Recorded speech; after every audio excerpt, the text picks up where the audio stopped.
معلوم ہے اس وقت ابھی اعداد و شمار آئے ہیں ہندوستان کے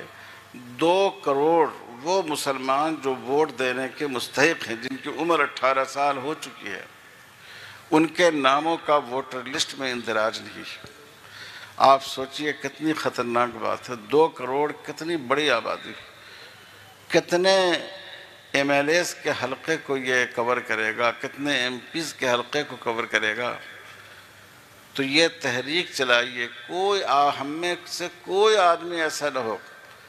مرد ہو یا عورت ہو، جس کی عمر 18 سال کی ہو گئی ہے،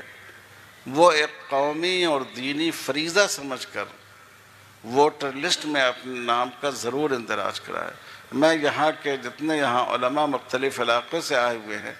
ان سے بھی درخواست کرتا ہوں، رسول اللہ صلی اللہ علیہ وسلم نے فرمایا الامام ضامن، امام ضامن ہے، تو امام صرف مقتدیوں کی نماز کا ضامن نہیں ہے، امام مقتدیوں کے تمام مسائل کا ضامن ہے۔ تو آپ اس کی بھی فکر کیجئے اپنے اپنے حلقے میں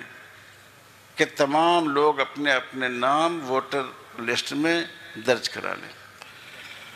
یہ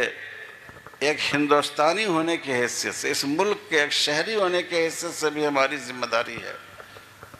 اور سب سے اہم بات یہ ہے کہ ظالموں کے پنجوں کو تھامنے کے لیے